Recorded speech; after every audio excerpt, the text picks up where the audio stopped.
Good morning, सुप्रभात, खम्मा गणी, राम राम सभी दोस्तों को। स्वागत है आप सभी का राजस्थान करंट अफेयर्स के अंदर। आज है दोस्तों 23 फरवरी और इस वीडियो के अंदर 23 फरवरी की जो महत्वपूर्ण करंट अफेयर्स हैं वो दैनिक भास्कर और राजस्थान पत्रिका की न्यूज़पेपर की कटिंग के साथ में कवर करने वाले हैं। वैसे आज 11 बजे 23 तारीख को बजट भी आने वाला है, विधानसभा के अंदर पेश किया जाएगा 11 बजे। ठीक है, तो स्वागत है अपनी क्लास में सारा रो। बजट को भी हम बहुत डिटेल तरीके से कवर करेंगे। इकोनॉमिक सर्वे है उसको भी कवर करने वाले हैं। आइए स्टार्ट करते हैं न्यूज़पेपर की कटिंग के साथ में। पहला कृषि बजट है वो देश के अंदर, न केवल राजस्थान के अंदर बल्कि देश के अंदर किसी राज्य के द्वारा मेन बजट के साथ में अलग से कृषि बजट पेश करने वाला राजस्थान देश का पहला राज्य है। ये भी आप फैक्ट है वो याद रखोगे। देश में ऐसा पहली बार हो रहा है। और पहली बार क्यों हो रहा है भाई?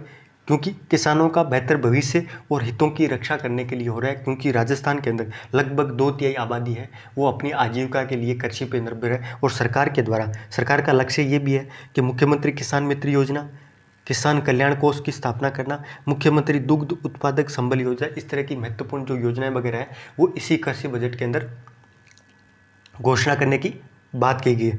राजस्थान के अंदर कृषि का योगदान कितना है भाई? जीडीपी के अंदर 29.77%।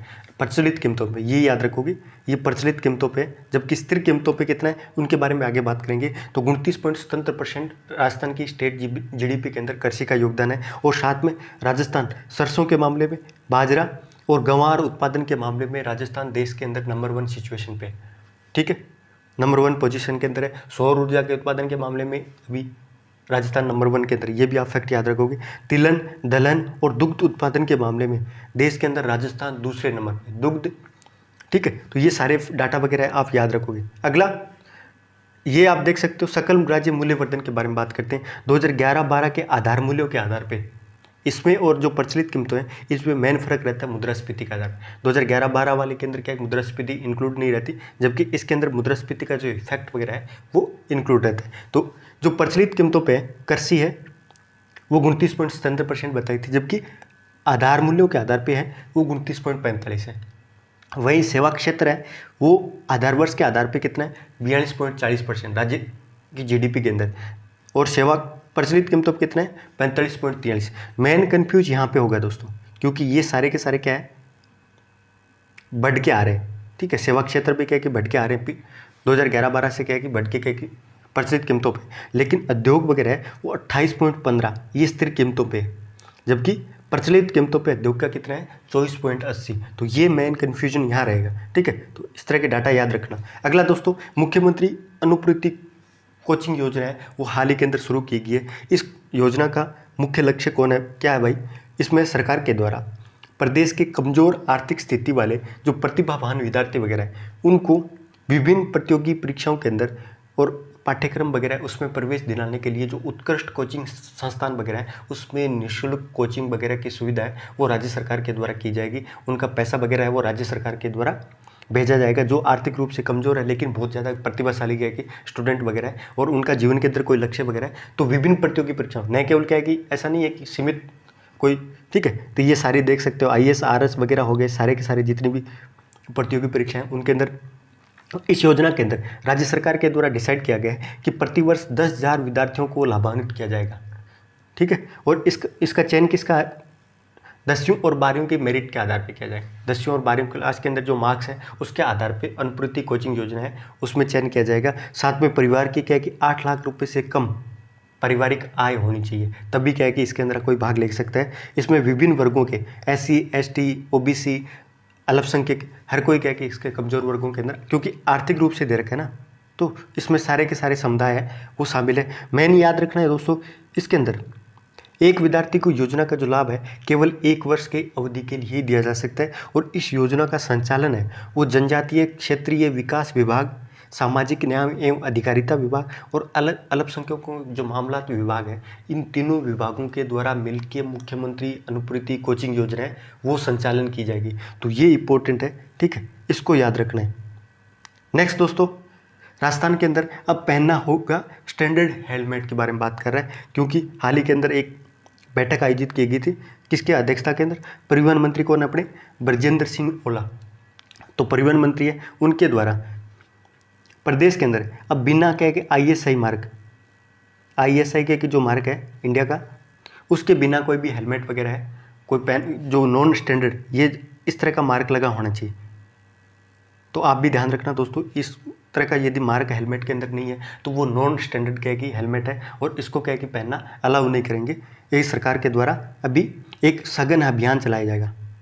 ठीक है, राजस्थान में अब क्या है कि परिवहन और पुलिस विभाग के द्वारा दोनों से मिलकर स्टार्ट करेंगे ये, और भारतीय मानक ब्यूरो और मोटर वाहन अधिनियम 1988, तो ये अधिनियम कब आया था? मोटर वाहन अधिनियम 1988 के अंदर आया था। और उस टाइम क्या है कि सभी को ISI मार्क वाला हेलमेट है वो पहनना क्या कि अलाउ किया गया था 1988 के अधिनियम के तहत। साथ में भारतीय मानक ब्यूरो के द्वारा भी क्या कि ये बोला गया था, और पुलिस के द्वारा और परिवहन विभाग है उन दोनों के द्वारा इसके लिए जागरूकता और सघन क्या की जांच है वो अभियान स्टार्ट किया जाएगा। कब से किया जाएगा? मार्च 2022 से।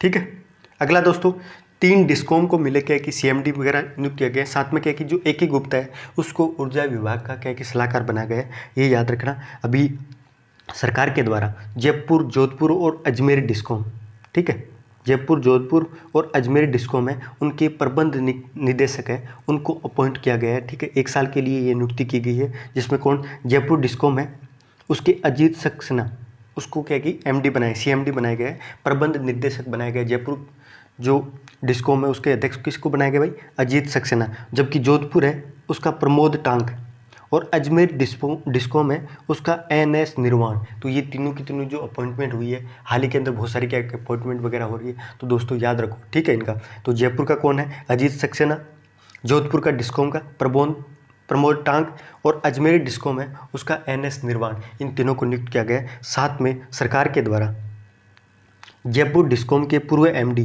AK गुप्ता है उसको ऊर्जा विभाग का सलाहकार नियुक्त किया गया। सरकार के द्वारा जयपुर डिस्कॉम के जो पूर्व MD थे, CMD थे, उनको ऊर्जा विभाग का सलाहकार नियुक्त किया गया। तो याद रखना AK गुप्ता को हाल ही में कौन से विभाग का सलाहकार नियुक्त किया गया? तो ऊर्जा विभाग का। ठीक है, और ये तीनों डिस्कॉम की नियुक्तियाँ ये भी याद रखोगे। नेक्स्ट दोस्तों, सरकार के द्वारा, राज्य सरकार के द्वारा हाल ही के अंदर 20 सूत्री कार्यक्रम क्रियान्वयन समिति है उसके उपाध्यक्ष बनाए गए थे। किसको? डॉक्टर चंद्रभान को। डॉक्टर चंद्रभान है उनको 20 सूत्री, बिसुका है, इसको बिसुका के नाम से जाना जाता है। 20 सूत्री कार्यक्रम है, इसके बारे में बात करेंगे दोस्तों। इसके डॉक्टर चंद्रभान है उसको उपाध्यक्ष बनाया गया, जिन्होंने हाल ही के अंदर जाके ये पदभार संभाला है। इसके बाद 20 सूत्री कार्यक्रम के बारे में बात कर लेते हैं। 20 सूत्री कार्यक्रम है वो इंदिरा गांधी सरकार के द्वारा 1975 के अंदर घोषणा की गई थी। कब? 1975 के अंदर घोषणा की गई थी, और तत्पश्चात 1982, 86 और 2006 के अंदर इस कार्यक्रम को पुनर्सुधार किया गया, पुनर्संरचित किया गया था। ठीक है, वर्तमान के अंदर जो 20 सूत्री कार्यक्रम है वो 2006 के अंदर लागू है। 2006 के अंदर जो 20 सूत्री कार्यक्रम के अंदर अपडेट किया गया था, वर्तमान स्वरूप के अंदर वही लागू है। वो डॉक्टर क्या कि चंद्रभान है उसको क्या कि 20 सूत्री कार्यक्रम है वो लागू करने का जिम्मेदारी है, वो राज्य सरकार के द्वारा दी गई। इस कार्यक्रम का उद्देश्य, विश्व का जो कार्यक्रम है उसका उद्देश्य यही है कि पिछड़े और निर्धन व्यक्तियों का जीवन स्तर है उसको सुधार करना है। इसमें दोस्तों क्या है कि 20 सूत्री के अंदर क्या रहता है? विभिन्न कार्यक्रम, विभिन्न 20 ऐसे कार्यक्रम है जिसमें क्या है कि पिछड़े और निर्धन व्यक्तियों का जीवन स्तर है उसको सुधार करने से जुड़ी हुई योजनाएं वगैरह है एक तरह के।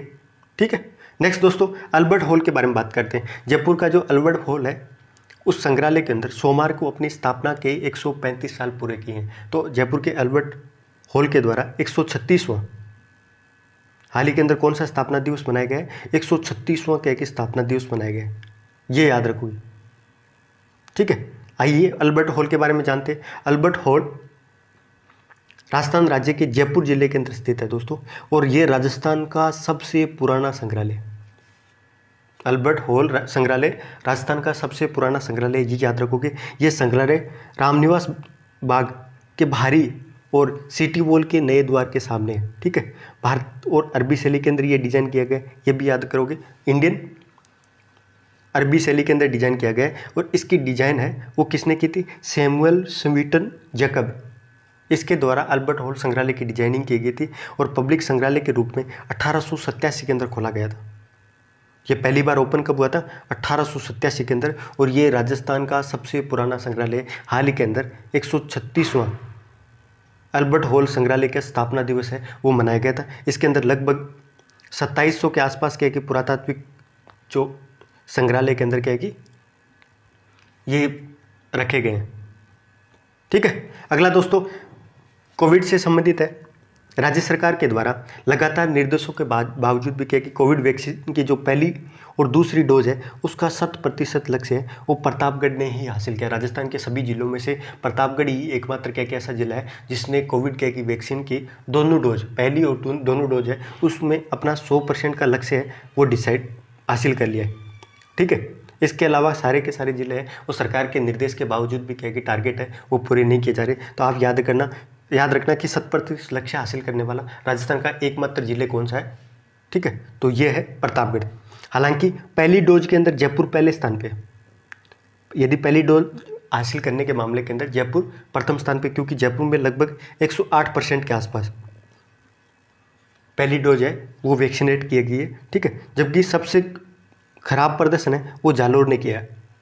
जालोर क्या है कि वैक्सीन के मामले के अंदर सबसे पिछड़ी जिलों में से एक है, ये याद रखना। अगला दोस्तों ऑपरेशन समानता के बारे में बात करते हैं। राजस्थान पुलिस के द्वारा डीजीपी ने कहा कि महिला अपराध और अनुसूचित जाति और जनजाति के विरुद्ध होने वाले अपराधों में उचित तरीके से कार्रवाई करने के लिए ऑपरेशन समानता स्टार्ट किया गया है। ठीक है, तो ऑपरेशन समानता किससे संबंधित है, अब नाम से पता चलता है समानता। तो खासतौर से क्या है कि जो SC ST समुदाय है उनके के विरुद्ध जिस तरह के अपराध वगैरह होते हैं, जैसे हाल ही के अंदर क्या हुआ था कि दलित दूल्हों को क्या कि घोड़ी से उतारने का मामला बूंदी के अंदर था, तो वहाँ पे क्या कि ऑपरेशन समानता चलाया गया था।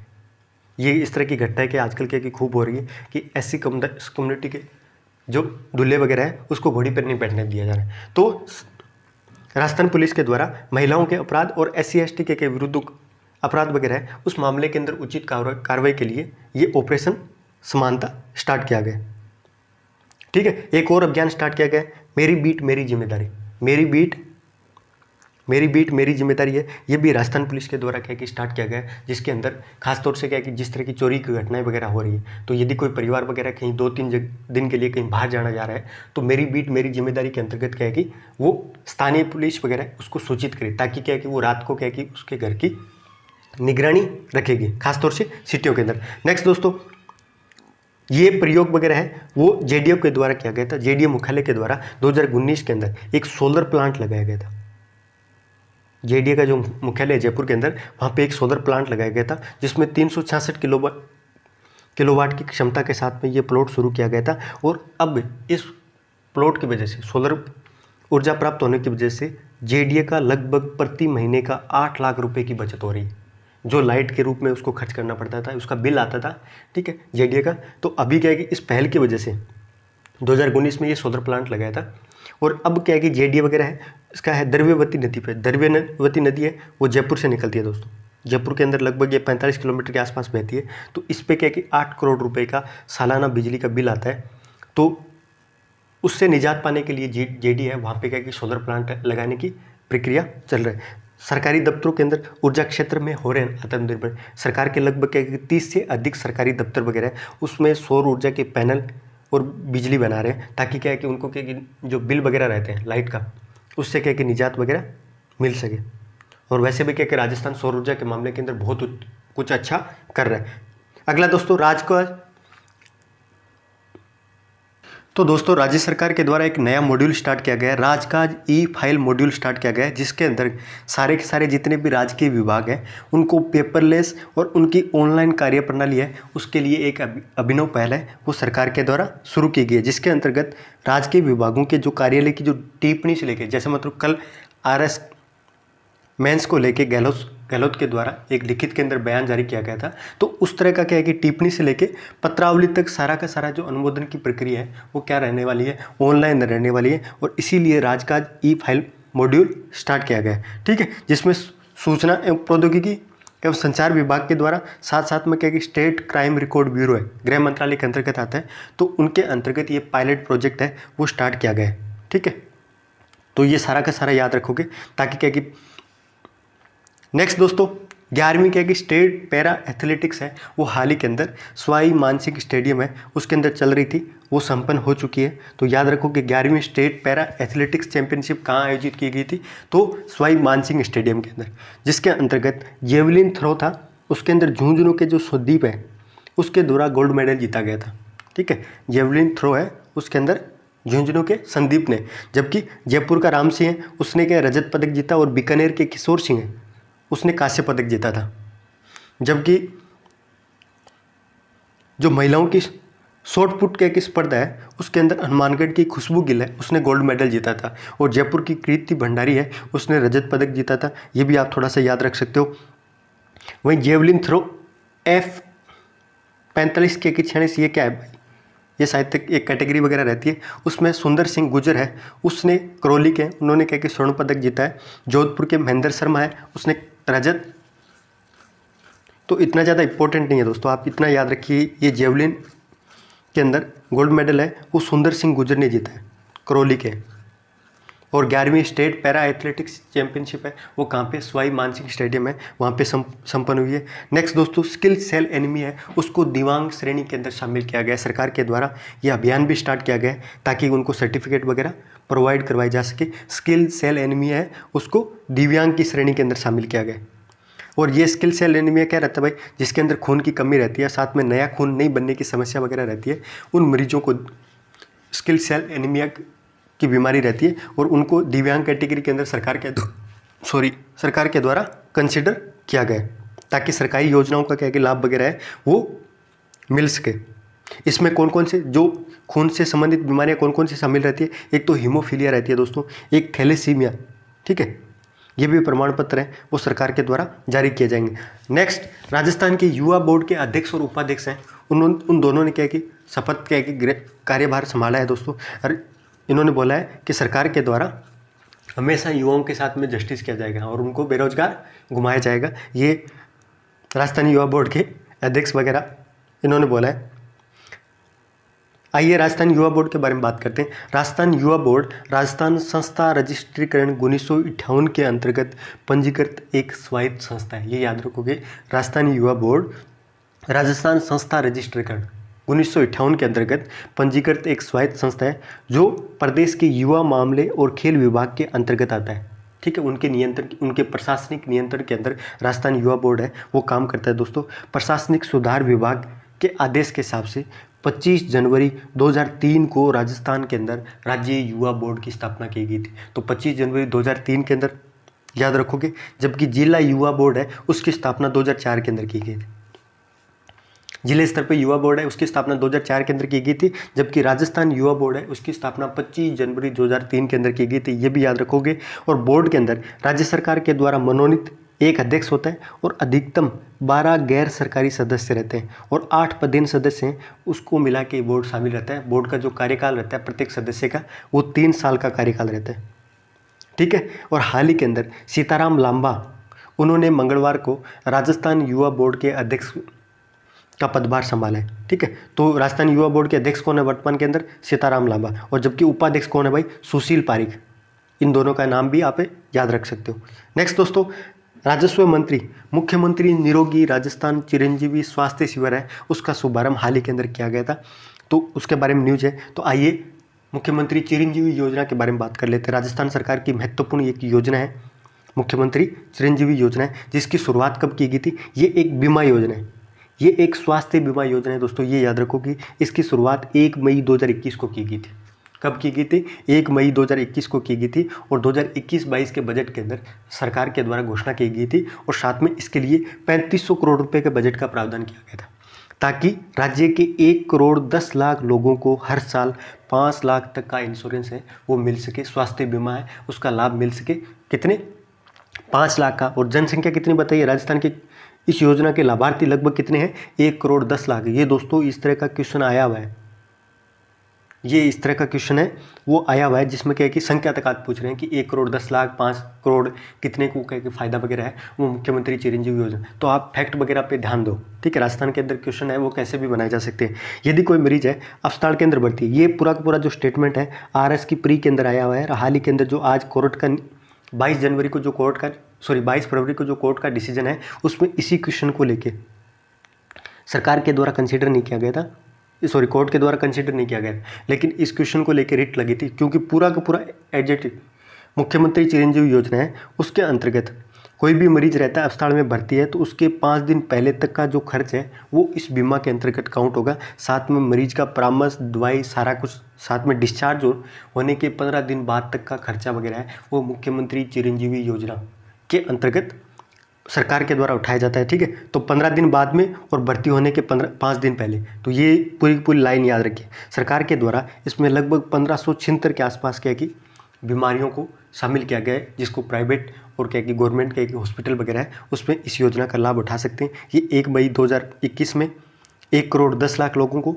साथ में 5 साल के लिए इसका, और बजट कौन सा था 2021-22 में, ये भी आप याद रखोगे, ठीक है। नेक्स्ट दोस्तों, जयपुर संभाग के बारे में बात करते हैं। हाल ही के अंदर क्या है कि बजट वगैरह सरकार के द्वारा आने वाला है, तो पर्यटन के क्षेत्र में सरकार है वो संभाग स्तर पे इस तरह कर सकती है ताकि क्या है कि पर्यटन क्षेत्र है उसका और ज़्यादा क्या है कि विकास किया जा सके। जयपुर संभाग के बारे में आया है कि सरकार क्या कर सकती है, सरकार ये कर सकती है जवाहरात और जो मूर्तिकला के क्षेत्र में उसमें एक कौशल और मार्केटिंग पार्क है वो स्थापित कर सकती है। तो ये बजट के लिए से पहले क्या है कि सरकार को सुझाव दिए गए, ये भास्कर वगैरह के अंदर पूरा पूरा दे रखा था, ठीक है। सरिस्का, भानगढ़, सिलीसेड, पांडुपोल, तो अपने लिए फ़ायदा क्या है इसमें, अपने को क्या है कि जो फैक्ट वगैरह है अपना रिवीजन हो सकता है। जैसे अलवर के अंदर सरिस्का अभ्यारण्य है, तो सरिस्का अभ्यारण्य कहाँ पे, अलवर के अंदर। भानगढ़ का जो किला है वो कहाँ पे, अलवर के अंदर, जिसको भूतों का महल के नाम से जाना जाता है। पांडुपोल और सिलीसेड झील, सिलीसेड झील भी कहाँ पे, अलवर के अंदर है। तो यहाँ पे पर्यटन का विकास है वो किया जा सकता है, ये सरकार को बोला है। लेकिन अपने क्या है लोकेशन से याद रखेंगे, सिलीसेड पांडुपोल है ये अलवर के अंदर है। दौसा के अंदर क्या है भाई, सिकंदरा के अंदर पत्थर उद्योग के लिए प्रसिद्ध है। तो जहाँ पे क्या है कि सैंड स्टोन पार्क है वो स्थापित किया जा सकता है, लेकिन सिकंदरा के अंदर पत्थर उद्योग है उसको खासतौर से प्रसिद्ध है। सीकर के अंदर सेना की भर्ती की तैयारी करने के लिए सैन्य अकादमी की स्थापना करने की बात है वो सरकार के द्वारा पिछले बजट के अंदर की गई थी कि सीकर के अंदर सैन्य अकादमी है वो स्थापित किया जाएगा। हर्ष पर्वत है, तो हर्षनाथ की पहाड़ी कहाँ पे, हर्षनाथ, मालखेत, खंडेला, रघुनाथगढ़, ये सारी की सारी सीकर के अंदर पहाड़ियाँ, ये याद रखोगे। और हर्षनाथ पर्वत है उसको रोपवे के तौर पे विकसित किया जा सकता है। तो यहीं पे आपसे क्वेश्चन है कि राजस्थान का पहला रोपवे है वो कहाँ पे विकसित किया गया था, ये जालौर के अंदर है। लेकिन आप पर्वत वगैरह का नाम आप मेरे को कमेंट बॉक्स के अंदर बताओगे। झुंझुनू के अंदर स्पोर्ट्स यूनिवर्सिटी के लिए दोरासर गांव की ज़मीन है वो सरकार के द्वारा चिन्हित की गई थी। हाल ही के अंदर शुरुआत नहीं की गई, लेकिन सरकार के द्वारा पिछले बजट में सैन्य अकादमी सीकर के अंदर स्थापित करने की बात की गई थी, जबकि झुंझुनू के अंदर एक स्पोर्ट्स यूनिवर्सिटी, स्पोर्ट्स खेल विश्वविद्यालय है उसकी स्थापना करने के लिए इस गांव की ज़मीन भी क्या है कि सरकार के द्वारा आवंटित कर लिया, लेकिन अभी भी नींव वगैरह है वो स्थापित नहीं की। भरतपुर संभाग के बारे में बात करते हैं। भरतपुर संभाग है भाई, एक तो सुजानगंगा पर्यटन स्थल है। सुजानगंगा पर्यटन स्थल कहाँ पे, भरतपुर के अंदर। शहद उत्पादन के मामले के अंदर क्या है कि भरतपुर खासतौर से महत्वपूर्ण है। सवाई माधोपुर करौली के अंदर आंवला और अमरूद के लिए प्रसंस्करण इकाई की जरूरत है। तो ये याद रखिए, आंवला हो गया, अमरूद वगैरह है, ये जो इधर का संभाग है पूर्वी राजस्थान है उसके सवाई माधोपुर और करौली के अंदर आंवला और अमरूद के लिए प्रसिद्ध है। साथ में केला देवी के वन्य जीव अभ्यारण्य, ये कहाँ पे भाई, सवाई माधोपुर के अंदर है, ठीक है। नेक्स्ट दोस्तों, जोधपुर संभाग के बारे में बात करते हैं। जोधपुर संभाग के अंदर पर्यटन के लिए सरकार क्या क्या कर सकती है। एक तो ओसियो में क्या कि सदियों पुराना मंदिर है, हर गाँव में वीरों की थान वगैरह है, तो इस तरह की संरक्षण वगैरह किया जा सकता है। जैसलमेर है, बाड़मेर के अंदर 26 साल से थार महोत्सव का आयोजन किया जा रहा है। तो याद रखोगे, मरु महोत्सव है वो जैसलमेर के अंदर आयोजित होता है, जबकि थार महोत्सव है उसका आयोजन कहाँ पे होता है, बाड़मेर के अंदर।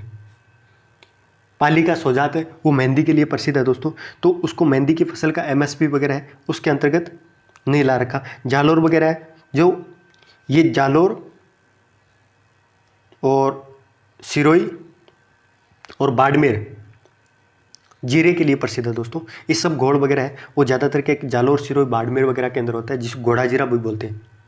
क्या, घोड़ा जीरा भी बोलते हैं दोस्तों। तलवार उद्योग है उसको पुनर्जीवित किया जा सकता है सिरोही के अंदर। और जालोर के अंदर जूती उद्योग संकट के अंदर है। हाल ही के अंदर जालोर की एक वो इंडिया वर्ल्ड रिकॉर्ड भी बनाया गया था, जूती पहन के, मोजड़ी वगैरह पहन के, जालोर की जो मोजड़ी है उसको पहन के एक वर्ल्ड रिकॉर्ड बनाया गया था अभी। और तलवार उद्योग पुनर्जीवित किया जा सकता है सिरोही के अंदर। तो याद रख सकते हो कि सिरोही के अंदर क्या की तलवार उद्योग है वो खासतौर से प्रचलित था। कोटा संभाग के अंदर कोटा डोरिया है जिसको GI टैग मिला हुआ है, तो अपने लिए रिवीजन हो गया कि कोटा डोरिया उसको GI टैग वगैरह मिला है। साथ में IIIT भवन को मिले, कोटा विकास प्राधिकरण भी क्या की सरकार बना सकती है। बूंदी के अंदर क्या कर सकती है भाई, बूंदी राजस्थान के अंदर चावल का सर्वाधिक उत्पादन होता है। चावल का सर्वाधिक उत्पादन राजस्थान के अंदर कहाँ होता है, तो बूंदी के अंदर होता है, ये याद रख सकते हो। भवानी मंडी, संतरा, रामगंज मंडी है वो धनिया के लिए प्रोसेसिंग यूनिट वगैरह है वो बनाई जा सकती है। बीकानेर संभाग के अंदर क्या है भाई, कपिल सरोवर है, वो कहाँ पे पड़ता है, बीकानेर के अंदर, ठीक है। जबकि खजूर वगैरह की खेती के लिए श्री गंगानगर, और चूरू का जो ताल छापर है वो काले हिरण के लिए प्रसिद्ध है। यहाँ पे वन्य जीव कर्मी वगैरह उनको प्रशिक्षण के लिए, ट्रेनिंग वगैरह के लिए सरकार के द्वारा पिछले बजट के अंदर इंस्टीट्यूट की स्थापना की गई थी। तो ताल छापर का ये याद रखना। अजमेर के अंदर क्या है भाई, अजमेर संभाग के अंदर एजुकेशन हब, फाई सागर और किशनगढ़। फाई सागर जो झील है वो कहाँ पे स्थित है भाई, अजमेर के अंदर है, ठीक है, ये याद रखोगे। इसके अलावा टोंक के अंदर इतना कुछ है नहीं। भीलवाड़ा वगैरह के अंदर अब्रक, क्वार्टर्स, फेल्सपार जैसी क्या कि महत्वपूर्ण खनिज वगैरह है वो मिलती है। नागौर के अंदर देश के अंदर पहली बार पंचायती राज संस्थाओं की नींव है वो जवाहरलाल नेहरू के द्वारा रखी गई थी, ठीक है। तो वहाँ पे क्या है कि पंचायती राज प्रशिक्षण केंद्र है वो स्थापित किया जा सकता है ताकि पर्यटन को बढ़ावा मिले। नेक्स्ट दोस्तों, सिल्वर जुबली क्यूज के बारे में बात कर लेते हैं। राजस्थान की सबसे लंबी सीमा किस राज्य के साथ में मिलती है, किस राज्य के साथ में मिलती है भाई, तो सबसे ज़्यादा सीमा मध्य प्रदेश के साथ में मिलती है, लगभग 1600 किलोमीटर है। राजस्थान और क्या मध्य प्रदेश की जो सीमा है वो 1600 किलोमीटर के साथ। हरियाणा के अंदर सेकंड नंबर पे 1262 के आसपास है। थर्ड नंबर पे कौन है भाई, उत्तर प्रदेश है या गुजरात, गुजरात है दोस्तों, 1000 कुछ समथिंग है, ठीक है। और फोर्थ नंबर पे सबसे कम सीमा किसके साथ, पंजाब के साथ में। तो ये फैक्ट याद रखोगे। श्री गंगानगर है उसका प्राचीन नाम क्या था, ये श्रीमाल क्या है किसका था, भीनमाल का।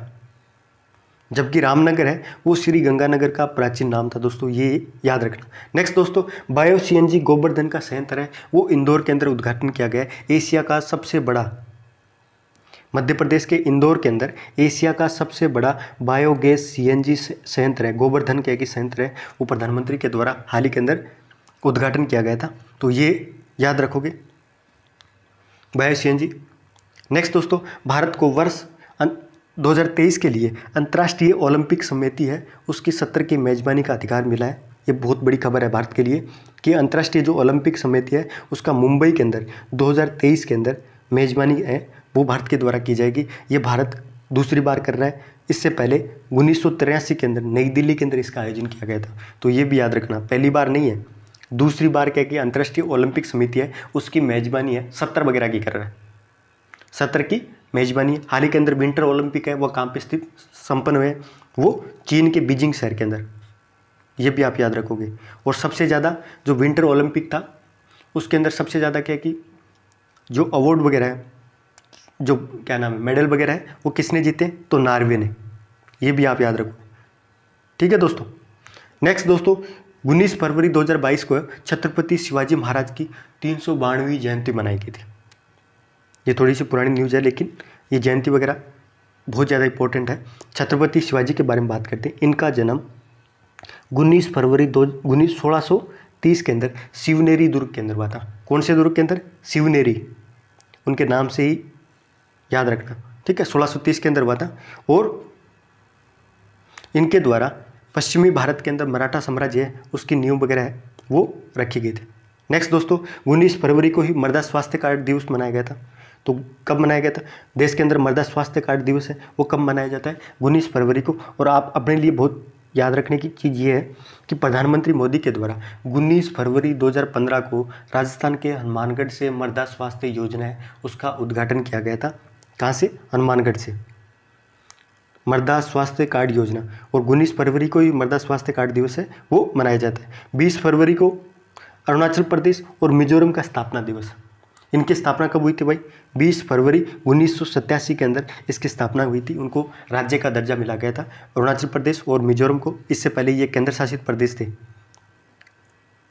ठीक है। मध्य प्रदेश का 48वां खुजराहो नृत्य महोत्सव के बारे में बात कर लेते हैं। इसका आयोजन 20 से 26 फरवरी के बीच में हो रहा है। खुजराहो का जो नृत्य महोत्सव है वो कहाँ पे मनाया जाता है, मध्य प्रदेश के अंदर। और भारतीय शास्त्रीय नृत्य शैलियों के अंदर एक तरह का एक लोकप्रिय कार्यक्रम है दोस्तों, ठीक है।